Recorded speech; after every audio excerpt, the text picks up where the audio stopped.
Welcome, everyone. Today, I have the privilege and the honor of interviewing Anthony Iannarino. Anthony is a top sales coach, an international speaker, 3 times best-selling author. His 4th book is coming out April 19th. It's called Elite Sales Strategies. He's the co-founder of the Outbound Conference. He's also the publisher of a fantastic blog, thesalesblog.com, where he posts daily, if you can believe that. So Anthony's books include The Only Sales Guide You'll Ever Need, which came out in 2016, The Lost Art of Closing, 2017, Eat Their Lunch, which is a particular favorite of mine, 2018, and now Elite Sales Strategies, like I said, will come out April 19th. It is such a privilege. I want to welcome Anthony Iannarino. Thank you for taking the time. Thanks for having me on. I'm thrilled to be here with you. Before we start, I'd like to take a quick moment to address something for those watching this interview who may be wondering, why does a B2B marketer like me care about selling and sales methodologies and things like that? Why would I care so much about Anthony and his content, his books? And I want to address that at the top. The techniques involved in sales for things like gaining buyer attention, understanding their challenges, value creation, addressing objections, even positioning, and so on, are all also common in marketing. I find it essential to study some of the best sellers that I can find. With that said, Anthony, shall we jump in? I'm ready when you are. My first question for you is just, it takes a lot of effort to document a framework and a methodology, to author and promote a book. Can you tell us what compels you to do this? I don't know that anybody really knows what compels them. I mean, you have something in here, or in here, or both, hopefully both, like head and heart, like you have it there, and maybe you have it in the gut even. I guess the way I'll describe this is a friend of mine, his name is Howard Bloom, and Howard is a scientist. And he wrote one of my favorite books, The Lucifer Principle, a scientific expedition into the forces of history. But before Howard got chronic fatigue syndrome, he was the biggest publicist in music. So you would know his clients, Joan Jett, John Cougar, ZZ Top, AC/DC, Aerosmith, and the list goes on and on and on to just about anybody. And one time when I was asking Howard to talk about that part of his life and what he did, like he forced John Cougar Mellencamp on a group of people that didn't want anything to do with John Cougar Mellencamp. And that's what started his career. But the one story that he told me, he forced ABC to sign Prince. They didn't want Prince. They had no interest in Prince. And Bloom forced them to assign Prince. Turned out well for everybody involved. But he told me Prince doesn't dance. He's being danced. Like there's something that's coming through him. And that's what it is. There's something in there that's just coming out. And I think for a lot of us, like I can't not write. So people are like, well, how do you write every day? Like, how do you not write every day? Like I write every day because that's how I'm being danced. Like that's the thing that happens to come through me. So tell me about the sales profession itself then. What made you dedicate yourself to that? I didn't want to. I mean, I never had any real interest in sales. It was not something that I would consider. Like I thought salespeople were smarmy, manipulative, self-oriented, pushy, not nice to be around, only interested in money. And I ended up in LA playing music, and I had a manager who realized that I had won more accounts than his 3 salespeople. And he came to me and he asked me, like, how are you doing this? And I'm like, well, it's not really that hard. You call people and you ask them for a meeting. Some of them say yes. And then you get in your car and you drive out and you have a nice chat with them, and they talk to you about their problems, and you tell them how you can help. And then you just send them a contract and you start taking their business. And he said, that's beautiful what you said. Like, I want you to cut your hair At the time, my hair was about waist length at that time. So I was playing rock and roll. And he said, I want you to go into outside sales. And I was like, no possible way, no possible way at all. And he forced me into it. And then once I was outside, I'm like, I enjoy this part of helping the client way more than filling their orders. I mean, I just had such a better experience having those conversations. I'm like, why would I ever go back into that? Like when I'm so much more happy doing this other thing where I'm making a difference for other people's businesses in a more, I'm going to say in a more strategic and a more useful way than I was before.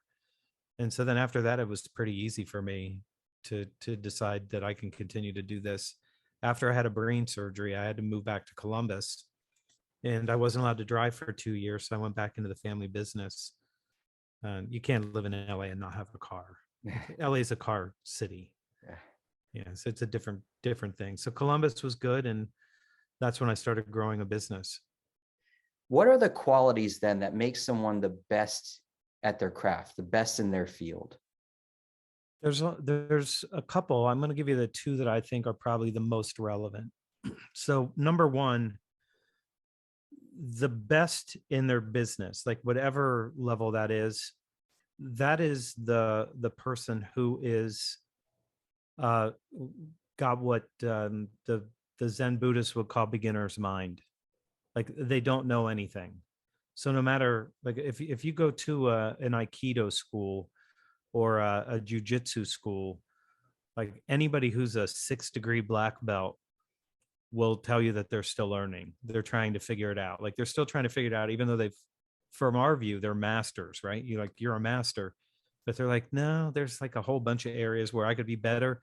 And they just continue to seek. The second thing I would say for somebody to do that is they're hungry. Like there's something inside them that says there's still something available to me that I don't have yet. And I want to pursue that. And I think those are the two criteria. I mean, curiosity is good too. There's a number of other things that you could throw in there. But for me, the beginner's mind and just realizing like, no matter how much you know almost nothing. And then like, what else can you learn? That answer is a great transition into my next question. I'd love to talk more about your latest book, Elite Sales Strategies. You have this concept of one up and value creation, bringing value to your buyer. Can you just tell us a little bit about, give us an overview of the focus of your latest book?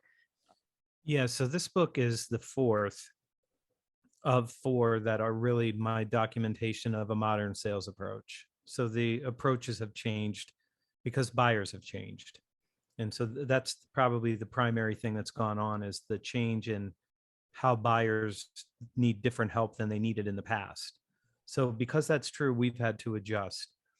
But one of the things that happens is in our world, especially because of internet marketing, there's so much available in the way of information. What happened a long time ago, and I paid more attention to these things than a lot of other people do, but there was a lot of conversation about now there's information parity. Like your client knows everything that you know. And it's like, not so much. I was looking at, I have a dilated ascending aorta. Not a big problem for me. Not a big problem. Just don't deadlift anymore. That's what my cardiologist told me. Like, don't lift anything heavy that would cause you to hold your breath. And as I was looking, I watched a surgery. It's a very simple surgery. You open up the chest, you cut off right above the heart. You take that piece out and you replace it with a plastic thing that actually will make sure that you don't have a rupture. It's simple. You and I could do it, except there's no possible way we could do that. Like you have no idea how to open up the chest. There's so many things, but we think that decision making for some reason for a client is reading about your company on a website. And so there is parity when it comes to the salesperson that wants to come in and say, let me tell you about my company. Let me tell you about what we do and all of these things. They already know that. They've already looked at you. They've looked at your website. They've seen you on LinkedIn. Like that's not useful to them. What they're trying to do is to make the right decision for their business. And they're trying to get a better result than the results that they're getting now. And the help that they need is understanding how to make that decision. So here's my argument for one up. The person who is one up in a conversation, and I'll say in this conversation that you and I are having, I'm one up when it comes to sales. You're one up when it comes to marketing. I'm not a marketer. I market, but I'm not a marketer. That's not my profession. My profession is sales. And so you're going to be one down when we're talking about sales. I'm going to be one down when we talk about marketing. This is the same dynamic that happens with a client. I help people get a certain result every single day of my life. I've done it for years. I'm helping people. I have so much situational knowledge, that kind of experience that you get where you can go like, oh, Aaron, we really want to do this thing that looks kind of like this thing that we saw. And you're like, that won't work for you because this isn't true for you.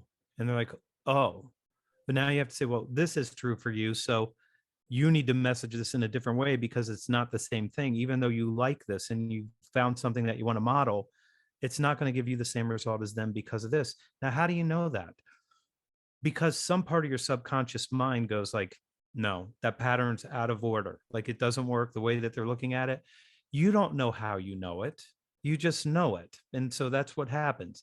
It Now, the reminds me, person, sorry, go ahead. it reminds me in my field where you walk into the customer or companies and they're trying to get a sense of who they are.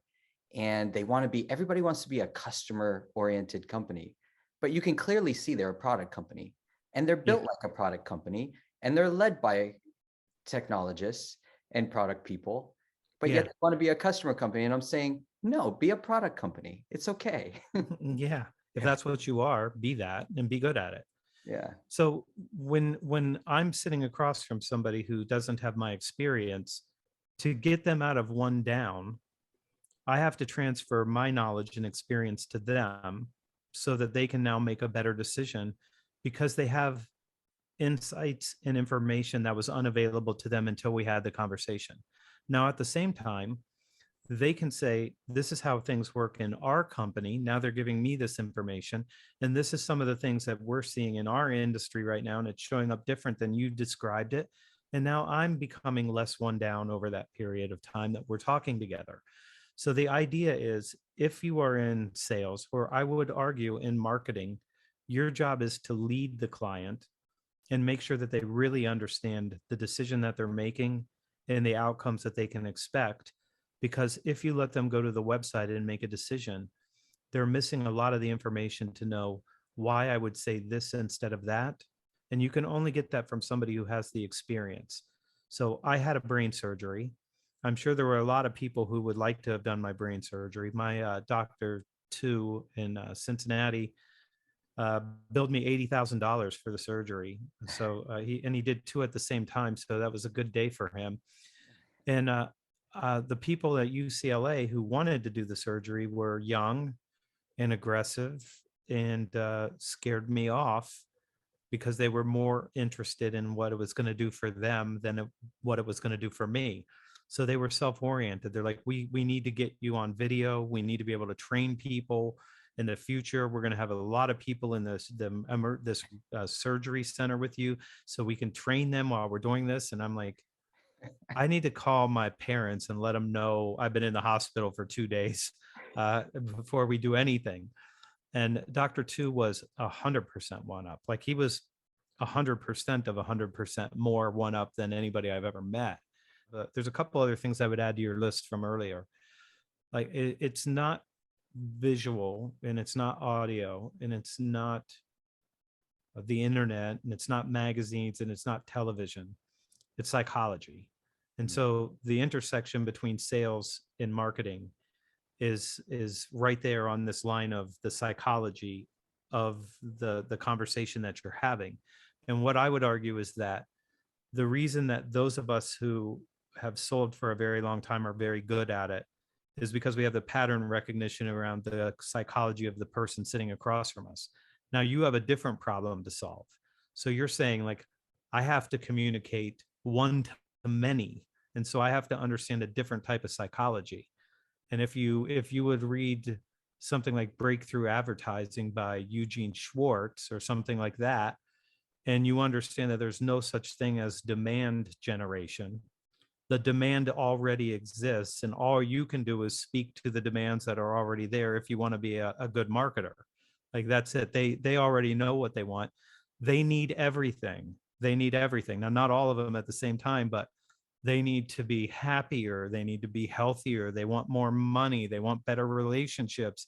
They want all these things. Like, those things are all built into humans. You can't manufacture it because it's already there. It's always been there. It's always going to be there. It's immutable, and you're never going to be able to satisfy what people want. So it's easier, I would say, from a salesperson's perspective, 1-to-1, like, you can figure that out. 1 to 27,000, that's a different problem to solve. So what levers do you pull across a large group of people? And so we start going personas. You probably have seen this on LinkedIn. My favorite thing was 2 people that basically have the same buyer persona. They're both rich and famous. They both live in castles. They both have been divorced, and one of them is Prince Charles, and the other one's Ozzy Osbourne. Like they're like they're in the same persona, same age, everything's the same, except they're wildly different human beings, right? Mm-hmm. You write field guides, you write playbooks, you write frameworks. How have you avoided getting hypothetical and theoretical with your content? Sometimes as authors go on, they get more and more sort of big picture theoretical, disconnected, but your stuff just seems to stay connected and relevant. How do you do that? What you try to do is you try to take some concept or some theory, and then you hopefully have executed it yourself. So a lot of what I write is what I know as a salesperson, things that I learned and things that I'm still learning, and I'm still trying to figure out how to teach people some of the things that they struggle with, like my ability not to need a product or a service or a solution to sell. Like, I don't need any of those things to sell, mostly because I sold in a commoditized industry where everything was the same. Like, you don't have any advantage that you can speak to except for the conversation that you're in with the buyer. So I keep trying to find better ways to teach people. Like, the part of the conversation that's valuable to you is the part where you get to talk about your company, so you can get the credibility at the beginning of that conversation. You can never be credible or relevant if you have to point at something else to suggest that you're relevant. Like, my company's a good company. Like, yeah, but what about you? Like, you're sitting in front of me. You have to be the one that creates the value for me, because there's nobody else from your company in here. Like, it's just the 2 of us. So that's it. But for me, for a framework, if there's not action, like if there's not a way to tell somebody how to go do this, like even level 4 and Eat Their Lunch, which you said that you like that book. When I taught people to turn it around, like, start with the strategic outcome. So this is the Theodore Levitt idea of people don't buy drills, they buy holes. And why would you talk about the drill when you could talk about the hole? I mean, so you don't talk about the drill. The drill's just the way to get the hole, but they just want the hole. If they could have the hole and not have the drill, they just take the hole. That would be fine with them. Like, if there's a way to get the hole without having to buy the drill, I would do that. So the only reason to buy that, and I think what salespeople get wrong, and maybe marketers do too, is they spend a lot of time talking about the drill, and they think that it's the drill that is what turns people on and causes them to buy. And then maybe in some cases it does, especially around technology stuff like an iPhone or something, because that's one of those things that captures your imagination, especially because of the way that Jobs presented it originally. But Ken Wilber taught me about map making. And the thing about map making is you want to use all of the necessary components without having too many or anything that's external. So you try to boil it down. There's 4 levels of value. You can either start from the commoditized side, or you can start from the strategic outcome side. And if you start from the strategic outcome with decision makers, they're a lot happier, because they're like, great, we're talking about a whole. How do I get greater market share? How do I get better customer engagement. Like, how do I get new clients? How do I grow those clients? Like, that's the stuff that they're interested in. And then you go, well, I got technology that'll do that. Like, if you start with, like, I have some technology that will allow you to communicate with your your customers. Yeah, we already have that. Yeah. So like you're starting from the wrong end, and unless you figure out, like, go the other way. In terms of methodologies, do methodologies have a shelf life? I'm thinking of challenger selling, Sandler. I went to I got trained in Sandler. Again, I'm telling you, I respect sales. I always have from the beginning of my career, and thought it was very useful to go into and understand sales methodologies, spin selling, snap selling, all of these types of methodologies. Do they have a shelf life? They have to have a shelf life. So if you go back to Sandler was started the year I was born. Okay. So I'm like 17, 18 years old now by now, somewhere like that, like, or maybe slightly older than that. I'm 54. That framework, that methodology is the same age that I am. And so how could it hold its relevance when everything changed over 54 years, like 54 years of change? So it's very hard for anything, especially something like Sandler, which I would call fear-based. It's fear-based. Like, don't tell them anything about pricing because they have to go through discovery. And don't drop your candy on the lobby floor. Well, that means don't do free consulting. The Yeah. internet is all free consulting. Like, you can go find anything. Like, and if you don't want to play that game, don't play it, but you're going to lose tremendously to people who do play that game. So you look at that and you go, well, what's changed? Information parity. Like, there was massive information disparity at that time because there's no internet. Like, where are you going to find anything? You can't find anything. You're going to go to the library and start studying? No, you're not. You're going to wait till a salesperson comes in and starts talking to you.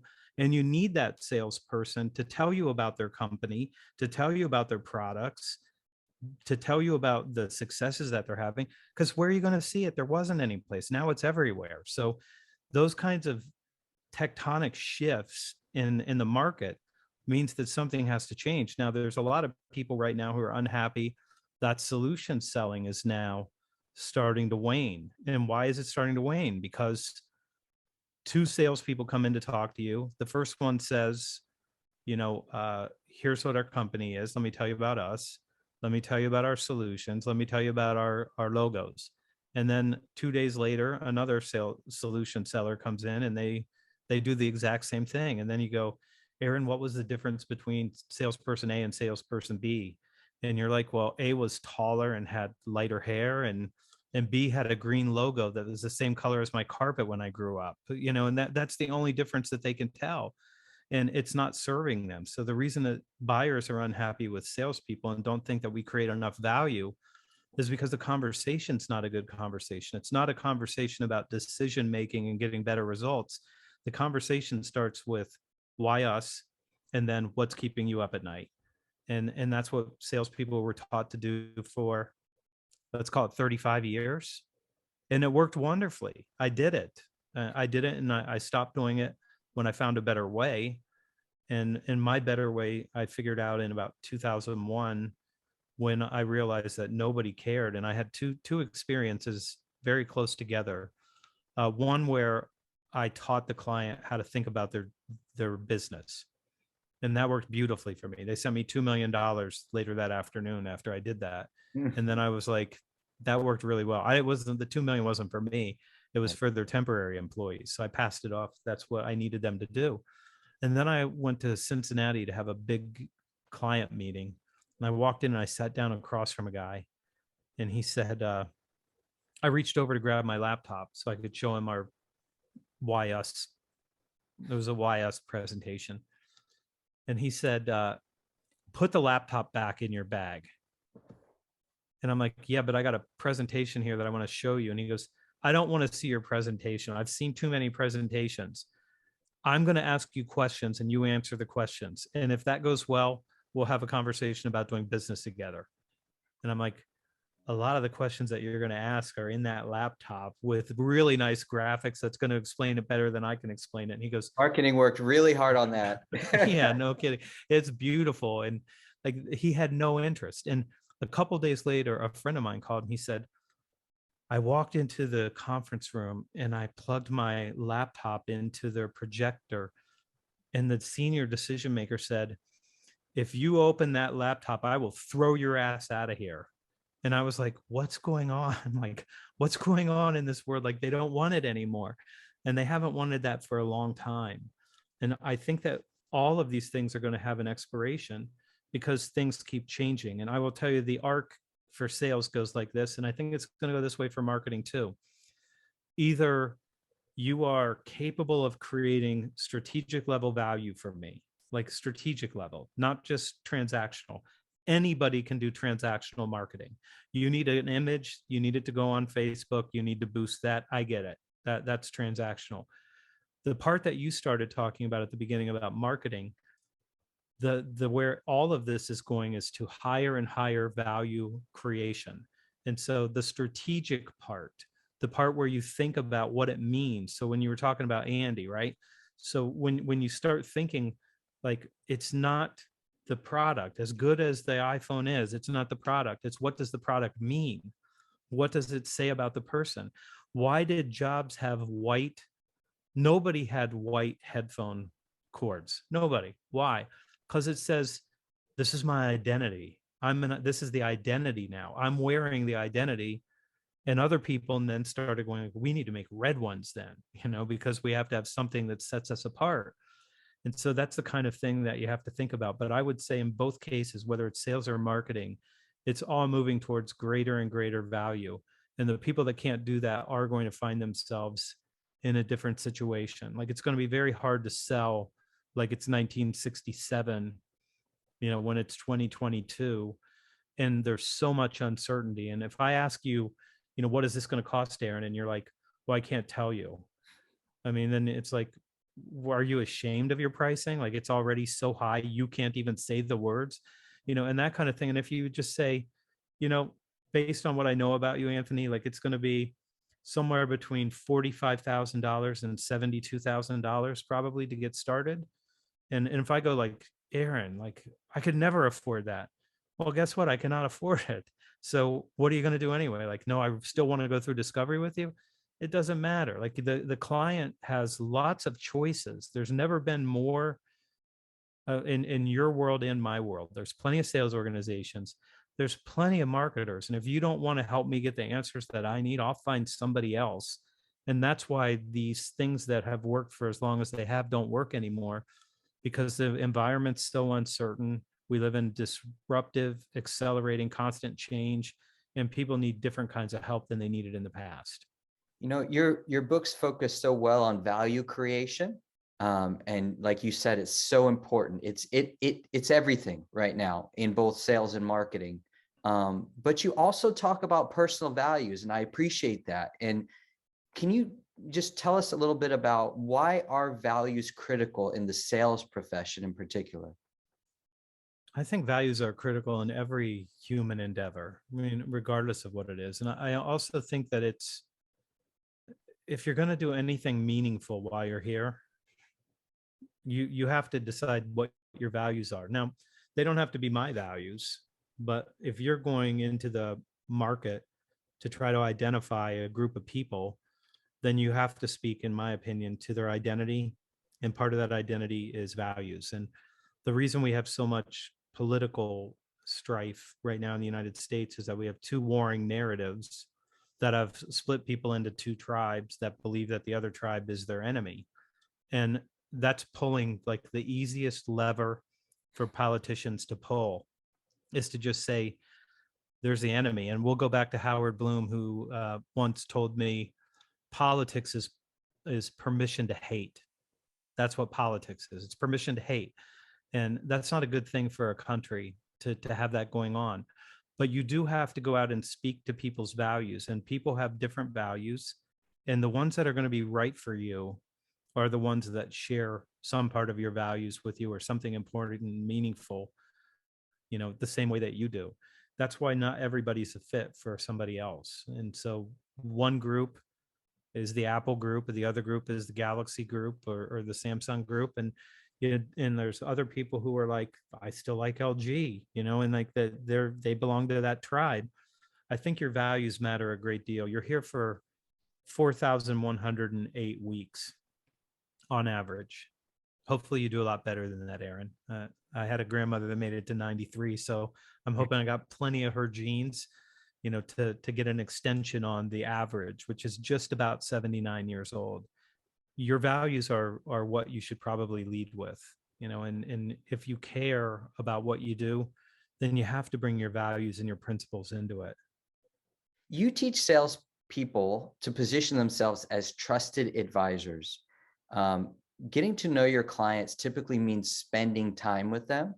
So Mm-hmm. how important is it for salespeople and marketers really to specialize in one type of problem, audience, or industry? Because I have seen, a lot of, especially the last 10 years, people moving around a lot, changing industries, changing positions, changing. How important is it for you to really focus on one type of problem, audience, or industry? I think it depends on your nature. Like if you're incredibly curious and you're always reading and you're always trying to like pull on the thread, and you pull the thread and then you're like, oh, now I got to read this book. And then that made me read this book. And now I had to read this book. And now I had this conversation with this person. If you're one of those people, it's kind of easy to go wide. I think for many of us, if you get the fundamentals, like if you really are good at the fundamentals, like you be good at the fundamentals of marketing, like you're really good at that, you're going to be able to figure out the things that you can still do for people in industries that you haven't been. And in fact, a lot of the value comes from taking something that hasn't been done in an industry and then do it in that industry and change the game for people. So I do think that there's something to be said for having enough time and enough experience in one role, that you know it well enough that you can be an expert. To be a trusted advisor, though, you have to be the one that has so much inside you that you're telling the client what they need to do. And that's what we do in sales. We tell them these are the things that you need to do. Generally, the person, and you have to do that in marketing, it's the same thing. Um, it's the counsel. Like, what do you know that I don't know? The one up position here. What do you know that I don't know? What advice would you give me? Because if they take your advice, like you made the decision for them, good or bad, you made the decision for them. And so as you get older, your hair is dark right now, but it won't always be. And at some point, it'll change colors on you. You'll realize like my values and my willingness to give advice changes. So if you ask me like what's the most important thing for me as I think about transforming my sales force, you have to train your managers first. Like if you don't change your managers, don't do it at all. Like that's it. I'll give you that advice. You want to do it and you want to do it without doing that, I'm not the guy for you. I'm not the guy. I'm going to self-select out as early as I can because it's already broken. It's already done. There's nothing I can do to help you. If you don't have the people responsible for the behavioral changes involved in this, there's no reason to give me any of your money. Give it to somebody else if you want to, but you're still going to have the same problem at the end and you're going to have to redo this and spend more money in the future. And I'm okay with that. But if you want to do it, then I'm going to ask you to do it the way that I know is going to give you success, even if you don't like it. And even if you have to spend more money, it is what it is. How do you feel about the breakup of sales roles into sales development reps, business development reps, account execs, sales engineers, account managers?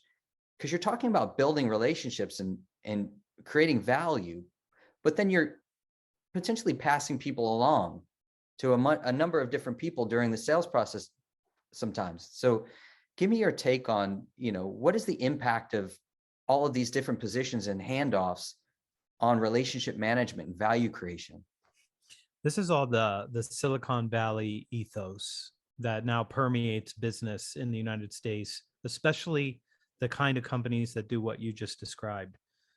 in the turn of the not last century, 2 centuries ago, Frederick Winslow Taylor went to Ford and explained that he could get many more cars off of a line if everybody was responsible for just turning one thing, right? That's it. And then it's a conveyor belt. That's a car. So that's not a human being. Like, you don't put a human being on the conveyor belt and have people, twist and turn things as they go down. That's not how humans work. The slicing thinner and thinner and thinner slices, and to say that all these people are a specialist in one particular thing is harmful to the development of salespeople. So the SDR or the BDR, who's mostly making cold calls, is going to get really good at getting a meeting. And then when they go to that meeting and they're not an SDR, they don't know how to have a meeting. Like, they don't know how to create value in that first interaction. And it's because they hand it off to an AE, and the AE handles that conversation. Now, because they're not there sitting next to that person, learning that conversation and getting a chance to pursue that on their own, their growth is getting tremendously stunted by people who are selfish and who don't think about anything other than, like, we need to get our revenue up so we can flip this thing and become rich and not have to do any work anymore, except maybe just become a VC or something. I mean, that's the way that they think about this thing. But they're all being harmed. AEs that are being taught, that they don't have to prospect, are now having a bunch of people looking at them as a model, going like, I can't wait till I don't have to prospect anymore. And then they're going to go get into companies, and companies are going to go like, what are you doing sitting there? And they're like, I'm waiting for somebody to give me my leads and my meetings. Like, we don't do that here. Like, you have to pick up the phone and call people, and then they're stunned. Like, I don't have the experience to do this. Right. Because we didn't let them do it. I do think that there are good reasons to have different roles. Customer success manager makes total sense, those kinds of things. But the more you keep slicing it down, the more jarring it is for the client to go like, I was working with Aaron, now I'm working with Anthony, and now I'm working with Susan. Like, I don't know who do I talk to about these things and how that works. And it's not good for the customer experience at all. In terms of the relationship between marketing and sales, I want to get into that a little bit. Can you tell me, what does the ideal partnership from your perspective between marketing and sales look like? Marketing has to change dramatically, and has not. I only know a couple companies that I could point at that actually get this and understand it and execute it well. Marketing is why us, why our product. That's what it is. It's why us. It's why our product. It is not why change.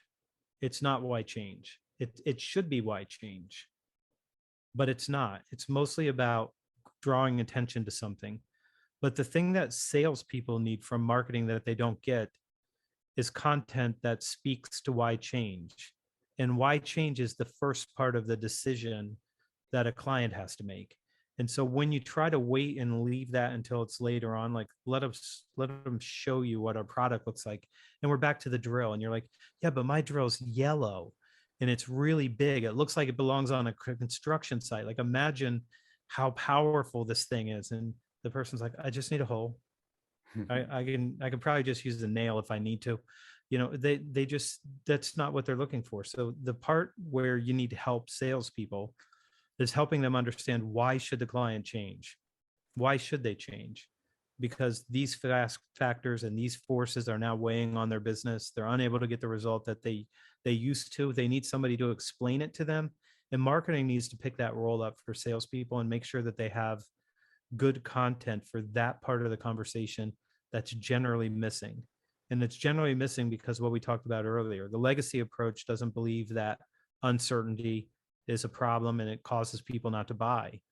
They don't know why they need to change until a salesperson comes. And my strong opinion, which shows up in elite sales strategies, is that it's negligent not to go and help people before they get hurt. So the trusted advisor's like, hey, Aaron, you really messed that up, bro. Like, that's a huge problem that you created. You shouldn't have done it that way. And you're like, well, where were you before I did this? It would have been nice for you to come and tell me, like, don't botch this up. Here's what you need to do. And then I wouldn't have botched it up and I wouldn't have to spend more money doing this. So salespeople have to be proactive. And I would argue that it would be really helpful if a lot of what marketing did was really about why change, without just saying, we understand your problem, but we understand why your problem is your problem, how it became your problem, what you need to think about to get rid of this problem, and having a different conversation than what's keeping you up at night. My next couple of questions actually come from my LinkedIn community. I like this part of the conversation. I've put out there that I was going to have this conversation with you, be interviewing you. So I asked them what they wanted to know. I didn't want to completely be selfish today. So the first one came from Bridget Scott. She asked, without the ability to meet clients in person, I guess she's referring to COVID in particular and the effects of that. How have you been able to cultivate and maintain client relationships via email, text, and Zoom? Text, yes. Email, no. Zoom, possibly. Yeah, possibly. I like Zoom when you're separated by distance. It's better. Like what we're doing right now is better than a phone call. Yeah. But for me, it's a lot of phone calls. One of the things that you discover about decision makers is that when they travel and they're in their car, they have windshield time. And if you want to have a relationship with them, ask them exactly when they have windshield time. Just ask them, say, when do you have windshield time that I could get on your calendar? And you'll find out you're going to get a much longer conversation. Like if they have a 40-minute commute, like you're going to get 45 minutes out of them, and they're going to talk to you the whole time. I do think though, if and when you can go back to being face to face with human beings, there's nothing more powerful than that. So showing up and having a presence is a total domination mode. Like that's like, I'm going to go and win this. In March of 2021, Jamie Dimon went on CNBC and was interviewed. And he said, I canceled all my Zoom meetings. I'm not doing it anymore. It's a waste of time. And we just talked to all of the clients that we lost to competitors. And we asked them personally, Jamie Dimon asked, these are big deals, not little deals. Jamie Dimon made $35 million last year as a reference point. So he asked the clients, why did you go with our competitor? And they said, they showed up in our office and you didn't. And he said, that will never happen again. That will never, ever happen again. Presence is a competitive advantage. So if your competitors want to stay on Zoom, let them, but you go out and get in front of people and do the best you can to have the greatest presence, because that's one of the best things you can do. We're all grateful, marketers and sellers, that events are starting to come back. I know your outbound conference is happening in the fall. I think it's September. Yeah. Tremendous conference, but just getting face to face again. I think so many of us who were, stuck in our homes for a couple of years and, behind screens are just so excited to get back out there and talk to people and use all of our senses again. And, so yeah. Next question, Todd Walcott asked, some organizations make it a practice to regularly rotate the territories of their salespeople in order to keep control of accounts and engender loyalty with the company. Is this wise in the long run? I've never done that. So I don't know if it's wise or not. So I can't comment on something I don't have any experience with, but my gut tells me whatever you're afraid of, and when it has that kind of power over you, that you think that this person's got a better relationship than we do, it might be interesting to recognize that person is the representation of your company, and swapping them out with somebody that they are super comfortable with, that creates value for them, may not be the best thing to do. And if you're worried about the client or the person leaving and taking the client with you, you probably already have a problem. So I don't know, all of the fears that cause people to do things like that are things that I think are super negative. And I don't think you should operate from fear. I mean, I don't think so, unless it's the fear that's driving you to try to create greater value or something like that, something positive. but all these negative things like that, from sales approaches that are fear-based, you know, and I have the ability to give people fear too when I explain, like, go in and do an executive briefing at the beginning of the call instead of talking about your company. And they're like, I can't do that. And they're a little bit afraid. And then when I show them what it looks like, they're like, oh, I could do that. Yeah, I could do that. And that's it. So I don't know. I don't think that's a great practice. Give them the person that they need. And if that's the person that they need, and that person's going to be able to grow that company and grow their results and your results, don't be so afraid. Thank you for taking the time to answer these questions, Anthony. Before we go, I just wanted to add for the audience. So for me, every Sunday morning, I get the most insightful email from this guy. He sends me this email in Sunday mornings that makes me think. I read it every Sunday, and it always spurs thought. It challenges me. So if you guys, if you happen not to be a subscriber of Anthony's weekly email, I highly recommend that you sign up. It's free, of course. It's on thesalesblog.com. So everyone, please go and do that. You'll thank me later. But again, thank you so much, Anthony, for the time. I appreciate you answering the questions today. Thanks so much for having me. Good to see you face to face, even if it is Zoom. Ah, yes, absolutely.